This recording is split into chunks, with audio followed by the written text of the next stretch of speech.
this is what would have changed my life if this were a policy in school as a child. There are, I think, things that everybody can do, even just in your own community. I know how to walk into this room, tell the teacher what's up, like in a nice, professional, kind way, and say, like, this is what I need for my kid.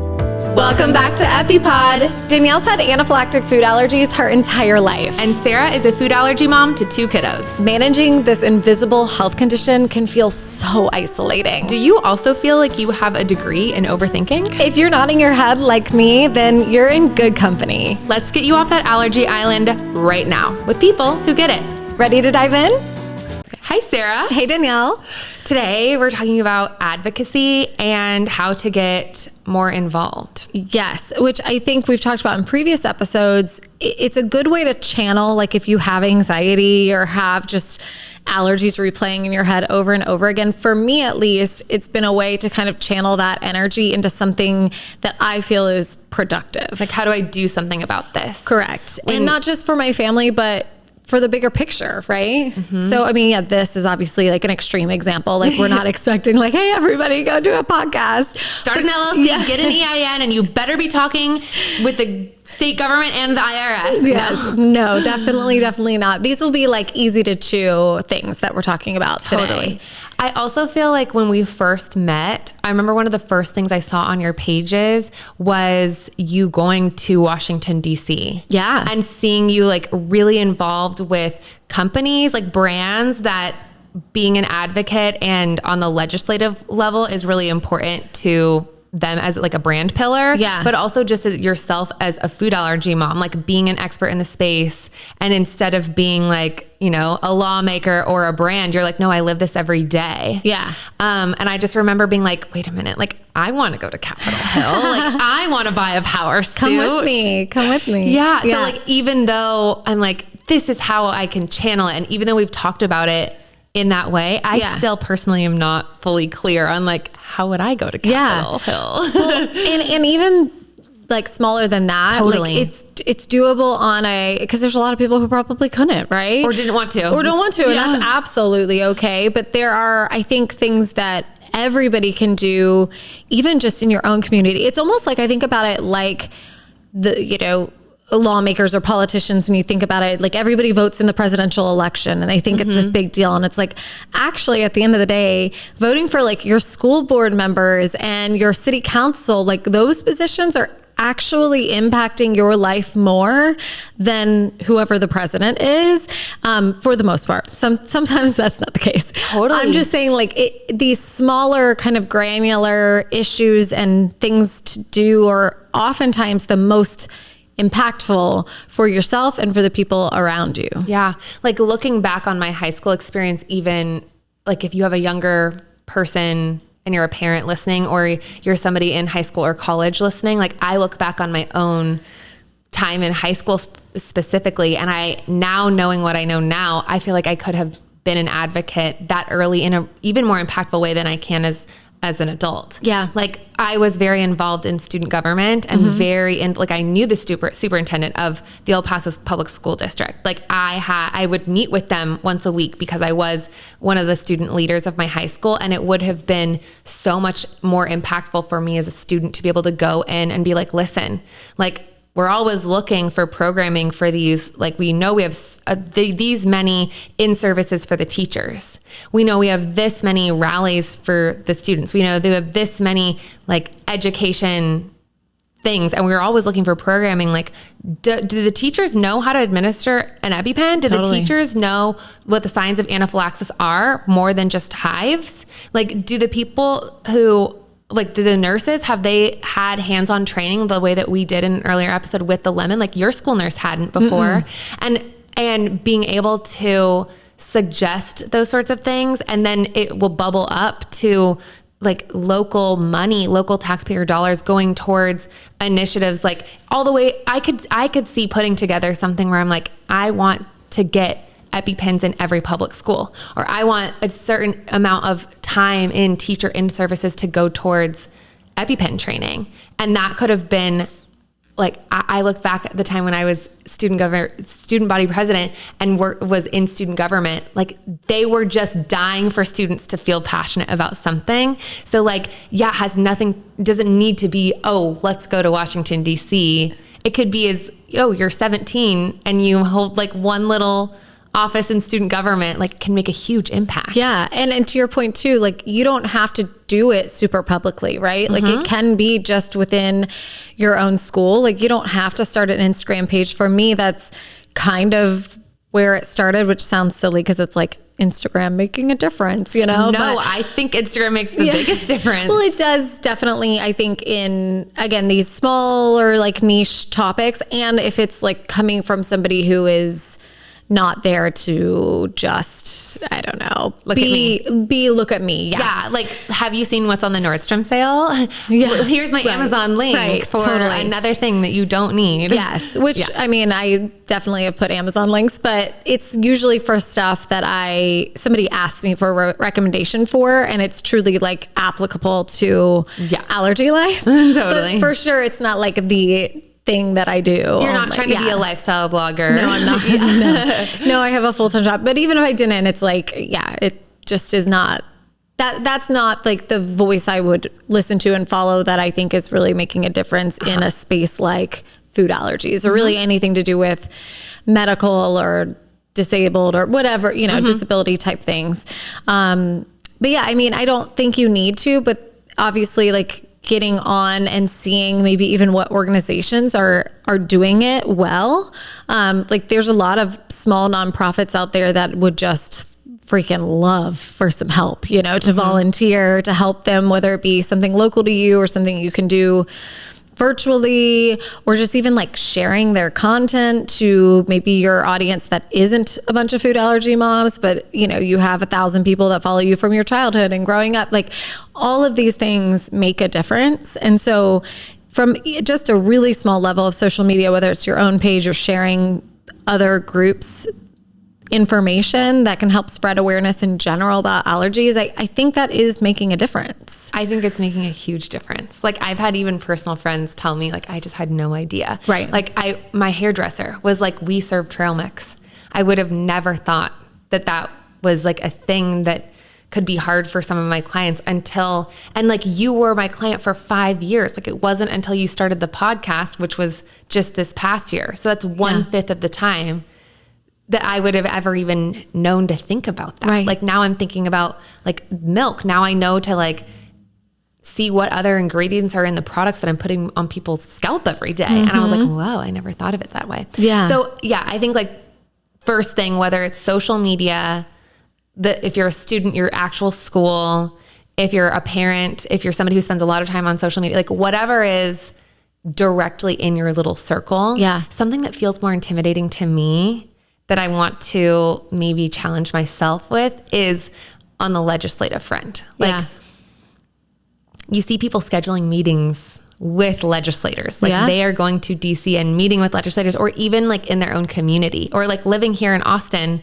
we could do it with our state representatives. Totally. It's the capital city of Texas. Yeah. But I didn't know that you could necessarily like email in, ask for a meeting. And like, if you have a couple other food allergy moms in your school, or like they're the 3 other moms that are in your kid's grade, like the 3 of you going together. Yeah. And it does matter. It does make an impact. I mean, even from my days in journalism, being a reporter at different stations across the country. I mean, I would talk with these people not necessarily even the lawmakers themselves, because let's be honest, sometimes they're like the face of something. They're not really doing the work. There's a lot of people in their office that are actually doing the work. And sometimes their kind of chief of staff will meet with you instead, which again is honestly sometimes better because they more know what's going on and can kind of give you the details on where things stand. But beyond even that, they have to log and keep track of any constituent that has come in and talked to them, or even made like a yay or nay on a certain subject that they're going to vote on. All that stuff is very tracked. And so it does matter. I mean, your voice might not be heard in the sense of like it's an immediate change. Yeah. But it is heard, and it does matter. It does make a difference. I could see like instead of, I don't know, whenever it's like Food Allergy Awareness Month, I'm like, okay. Like I'm not even going to like I might post about that, or I might repost somebody who put something really beautifully. Sure. But this year, I'm like, okay, like that's a great way to be like, okay, this is on the calendar. Yeah.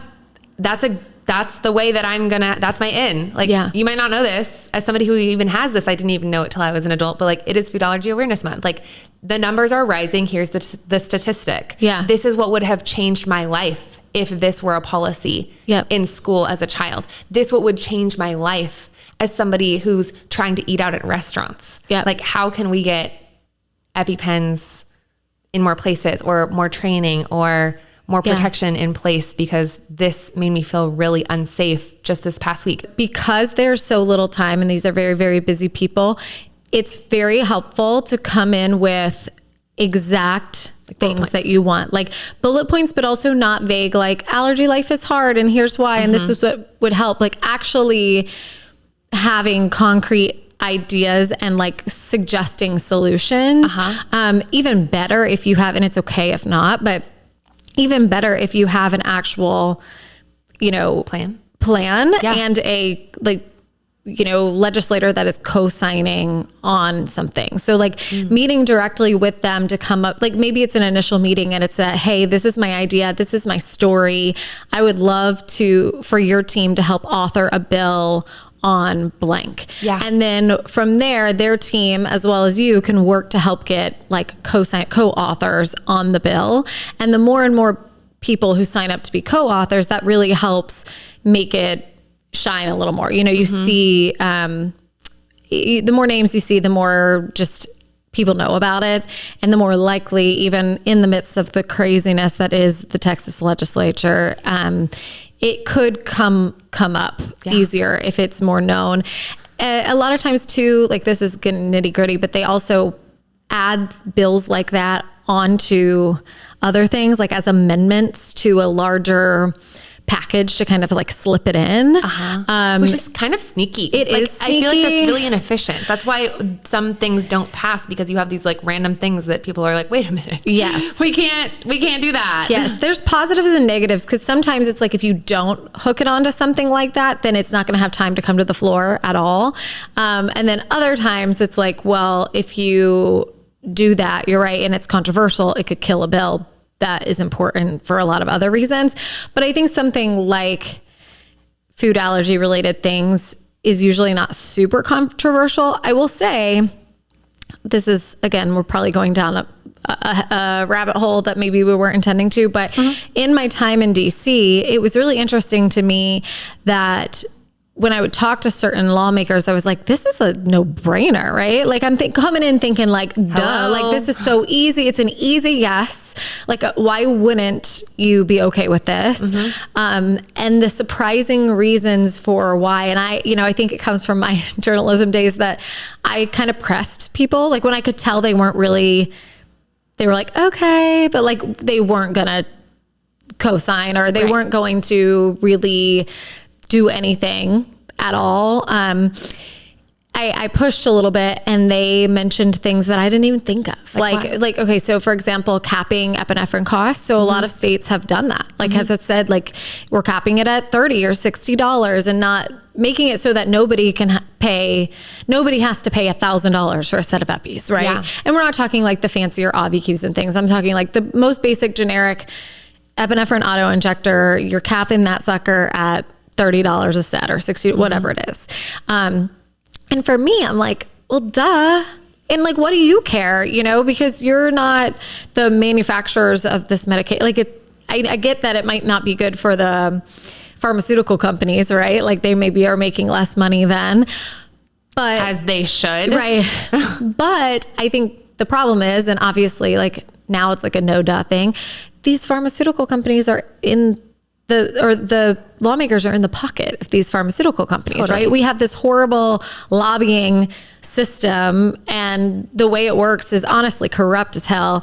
And so it's like, they can't piss off The people who are funding them. Yes. Or the people who like gave them $1 bazillion to their campaign. Yes. And while they're not saying that directly, what they are saying is the bullshit excuse of, well, if they don't have as much money, they actually can't do as much research to make more medications and more strides in the food allergy community. So they're basically saying the political answer of, it's not that we don't want to help our consumers by, capping the prices. It's that if we cap the prices, the pharmaceutical companies don't have as much money to research and get better drugs and more whatever. It's a bullshit I want to be answer. Like, why would an EpiPen company pay to figure out how to help people no longer have this life-changing diagnosis? Sure. Because then they wouldn't need their epinephrine. I know.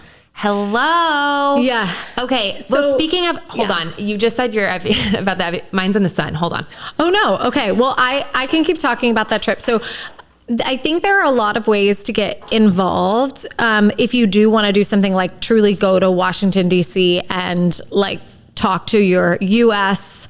representatives and senators, like who I've gone with in the past and who I'm going with again is the Allergy and Asthma Network. Mm-hmm. And they, have very specific bills that they are supporting that we go in and say, with usually it's somebody who is more of an asthma person, that affects their life, and someone who's more food allergies, someone who's more, different, coming from different backgrounds. And we can each kind of ground table and tell them our story and say, this is why we care about this, this, and this. Ask any individual questions. Usually it's like truly a 10-15 minute meeting. Mm-hmm. And then we're like kicked out of the door. Yeah. And that's kind of it. There are some bills that I'm like, well, why aren't we talking about this one? But you have to understand that if you're going kind of on behalf of a nonprofit, they again want to focus down on certain bills and not just say we support everything, but like here are the 5 that are important now. And so it's really important to kind of like stick to message. But in saying that, it's not like they're the only ones that go, right? FAACT, which is a huge organization in specific food allergy world. They go as well every single year, and you can sign up to go with them. And basically all of the large organizations in the food allergy space have a day where they go to the Capitol and they do this. So as long, if it's really something you want to do, you can reach out to that organization or even just get on their website, find out what day that is, make a trip out there and sign up. And they kind of help organize the meetings and things like that for you. You just kind of have to sign on, register for that day of advocacy. That seems like something that I need to get on board with, because I'm like, I'm just a girl. Like, how am I going to come up with a plan? I don't know. If you're taking notes, here are 4 that you can sign up with. We have FAACT, of course, which is gold standard. Yeah. FAACT, which stands for the Food Allergy and Anaphylaxis Connection Team. And then the AAFA, which is Asthma and Allergy Foundation of America. Yes.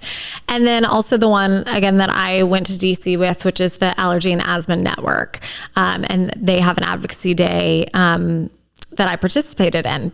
There are others. Those are not the only 4 that do it. There are plenty of others that go, even small organizations or the nonprofits that have been started after sadly somebody passed in their family. I mean, even they will go on their own missions to support something specific or to be a part of those larger groups. But there are opportunities out there for sure. Everybody who is passionate about something is looking for help, looking for volunteers, the people who can step up and say, I want to help. I want to get involved.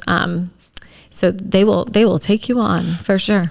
Something I was just looking up is, and that personally I'm really excited about, is how can you be an advocate for research? Because I feel like it's one thing with like the laws and getting more education and getting more access to emergency meds, and like those are all so important. But then I look to the future and I'm like, what will 80-year-old me look like? Or like looking at like Neffy, looking at Xolair, looking at some of the things that are shown on social media at the allergy conferences. Like there was, what's that? It looks like a Listerine strip. Oh, right. The sublingual that you put under your tongue. Yeah. You put it under your tongue, and it's literally giving like mint. It's giving bad breath, but it's epinephrine, and it's in the research stages now.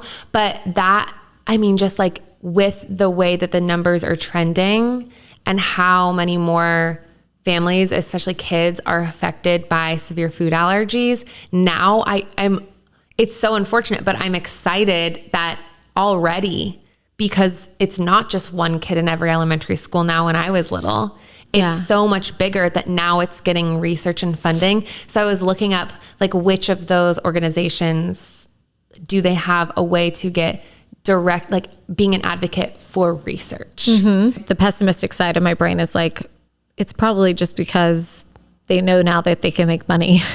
So now they're doing more research, but maybe not. Maybe you'll find something. I love seeing reporter Sarah.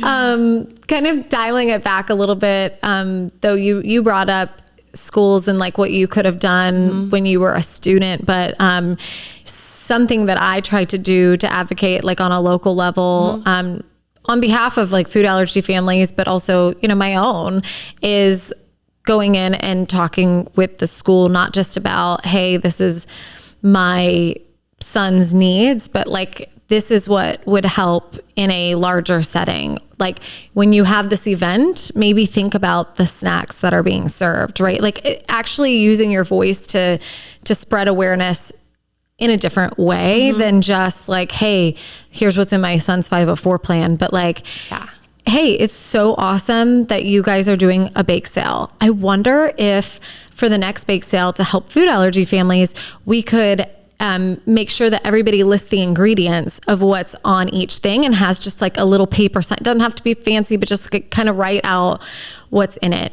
Now, sometimes that wouldn't help a family who's like, well, I need to see the label.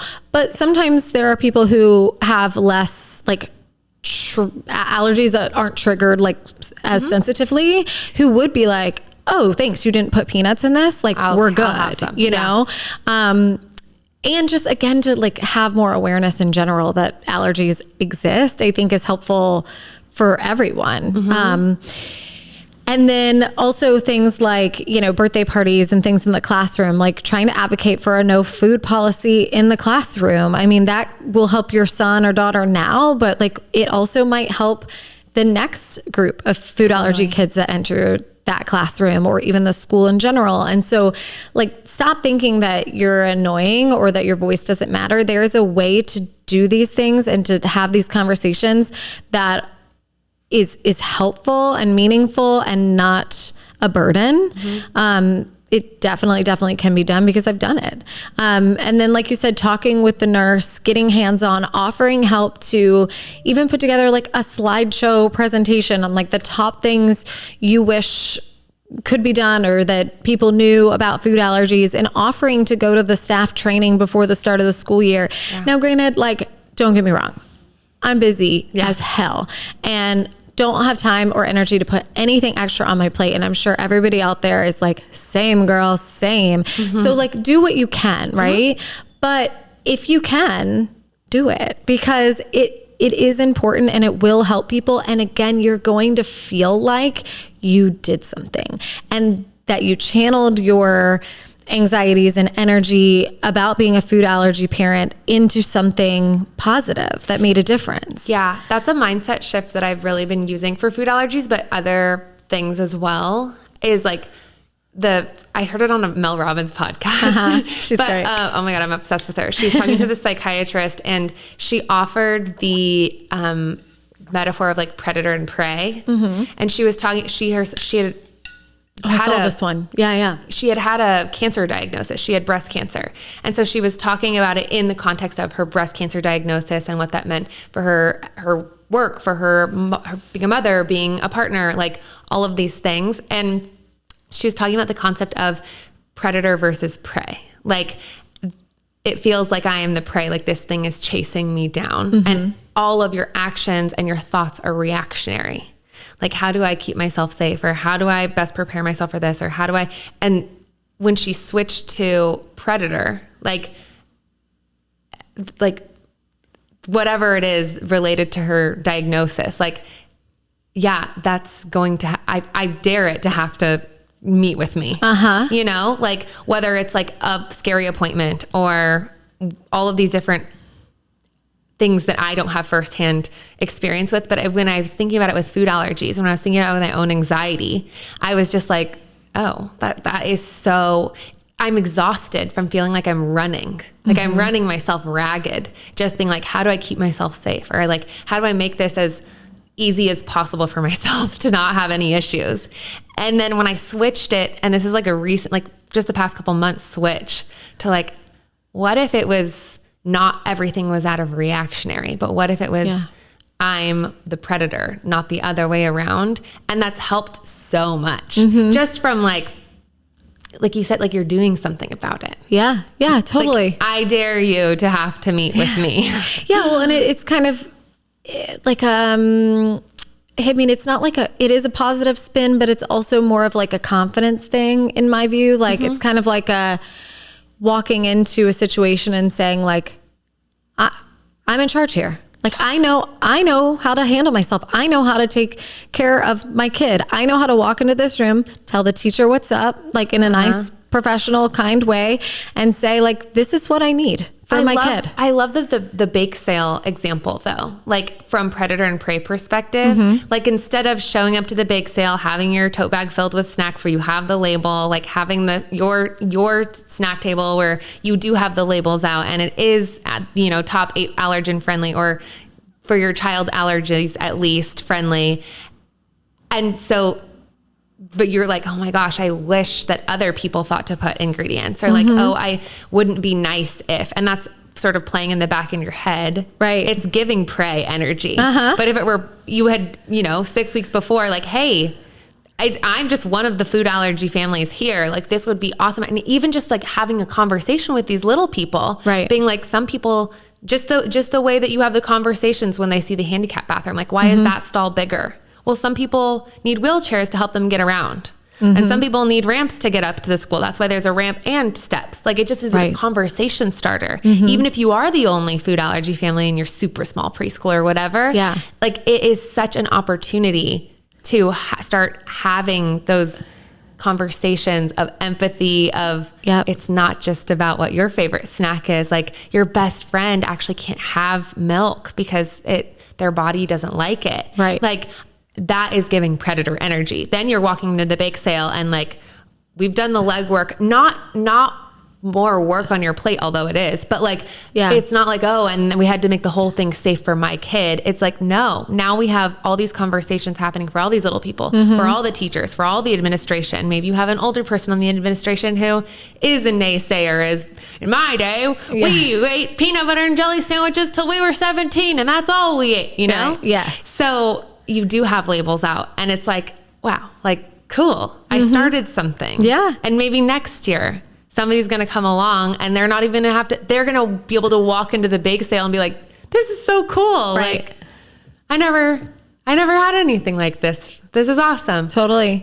So predator and prey, it doesn't need to just be about something negative. I've been using it for like, even when I have a day where I'm like, how am I going to get all of this done on my to-do list? It's like, okay. Yeah. You're meeting with me. Yeah. I mean but that in and of itself is advocacy, right? Like, yes, you can go to Washington, DC. Yes, you can go to your state capitol and meet with your local representatives, but just saying something, speaking up, like that is being an advocate, that is getting involved. And so I think at least for me, it was kind of an addictive thing. Once I kind of started small and doing little things like that, I did get positive feedback, from people like, wow, thanks for letting me know, or wow, this was helpful for me. Thanks for doing that. Or, hey, I didn't think about it this way. Or, on my social media page, like, thanks for putting, a voice to what's circling in my head. And each time I hear any of those things or get that feedback, it makes me want to do more. So as with everything, start small, take those baby steps, because then it's going to give you a feeling of like, I did something that's going to make you want to do even more. Totally. I do think we have an opportunity to go further into this topic with an actual organization, like one of the ones we mentioned, who can maybe even share some specific things about, you know, granular individual things that they could really use help with from the average food allergy parent or person living with food allergies as an adult who only has X amount of time, right? I mean, that's been our experience, what we've shared here, and kind of our hopes and dreams and things. But I think these organizations have been doing it for a long time. So whether it's having them on the podcast and you listen to that, or reaching out to one that you really feel connected with and saying, I want to get involved, that in and of itself, I think, is a great start.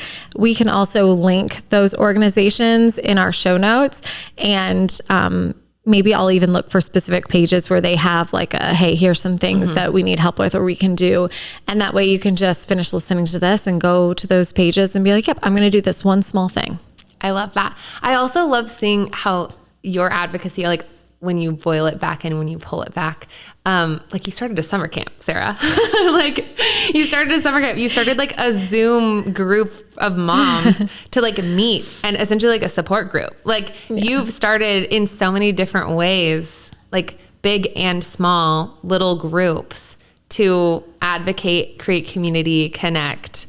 But at the end of the day, like make an impact in the thing that will hopefully make it for the next mom who comes along a little lighter of a trail to tread. Well, and here you are on the podcast. So you're doing it too. Thanks. So thanks. Yes. Okay. Well, I hope this was meaningful for you, and I hope that it inspires you to get out there and do one small thing today or tomorrow that can make a difference. I'm going to go email a legislator. Let's do it. Okay. See, that's a big thing, but yeah, you can even do smaller. Yeah. Go to those links in our show notes, and it'll help you get some ideas. Yes. If this didn't already. All right. We'll see you all next week. See you next week.